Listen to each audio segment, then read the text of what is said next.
लगता है कि तारा खुद ही बिखर कर एक सुपरनोवा बन जाता है।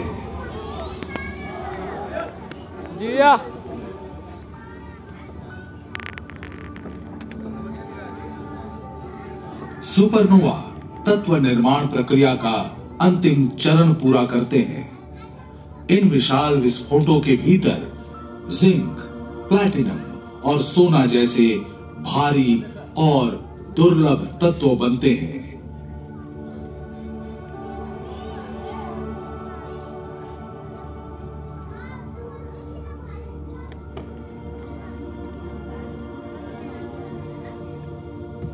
अरबों वर्षों में विस्फोटित तारों का मलबा धीरे धीरे विशाल बादलों में एकत्रित हो जाता है।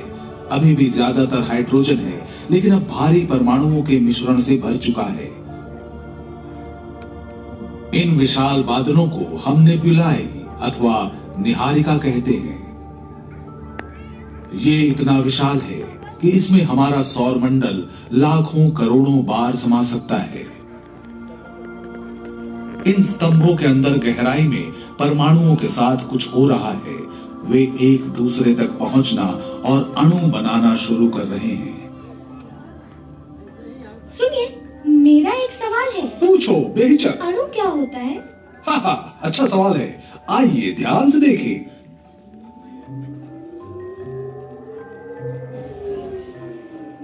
ये निहारिका में पाए जाने वाले कुछ मॉलिक्यूल्स यानी अणु हैं। अणु एक साथ जुड़े हुए परमाणुओं का एक समूह है, मानो एक दूसरे का हाथ पकड़ रखा हो। आपके शरीर में है ये अणु और इस निहारिका में पाया जाता है ये पानी है। पानी का अणु एक ऑक्सीजन परमाणु के 2 हाइड्रोजन परमाणुओं से जुड़ने से बनता है। आपको तो पता होगा, इसका रासायनिक नाम H2O है। निहारिका में एक अन्य सामान्य अणु कार्बन डाइऑक्साइड CO2 है, जो एक कार्बन परमाणु और 2 ऑक्सीजन परमाणुओं से बना होता है। आपका शरीर कार्बन डाइऑक्साइड बनाता है और आप इसे सांस के द्वारा बाहर छोड़ते हैं। आप सब भी इस अणु का निर्माण करते हैं, बस इसे बाहर नहीं छोड़ते। क्या आपको पता है इसे क्या कहा जाता है? नहीं। कोई और बताए?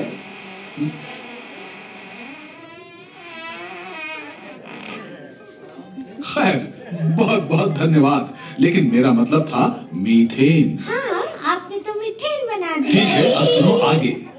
जहां तक शरीर में परमाणुओं की बात होती है, कार्बन परमाणु सबसे महत्वपूर्ण होते हैं।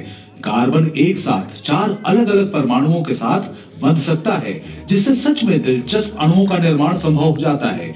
ऑक्सीजन, हाइड्रोजन और नाइट्रोजन जैसे परमाणुओं के साथ जुड़कर कार्बन आसानी से कुछ जाने पहचाने अणु बनाता है, जैसे कि चीनी का अणु।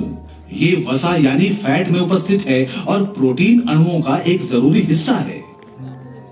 दुर्भाग्य से ये अणु काफी नाजुक होते हैं और अंतरिक्ष का विकिरण आसानी से उनके बंधन को तोड़ देता है। इसलिए हमें एक ऐसी बड़ी और सुरक्षित जगह चाहिए जहां ढेर सारे अणु एकत्रित किए जा सके, जैसे कि कोई ग्रह।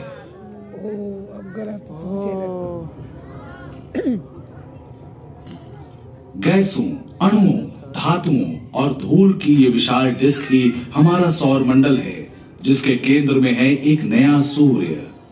इन मंडराते बादलों के भीतर गुरुत्वाकर्षण इन अणुओं को चक्कर खाते बड़े द्रव्यमान में खींच रहा है, जो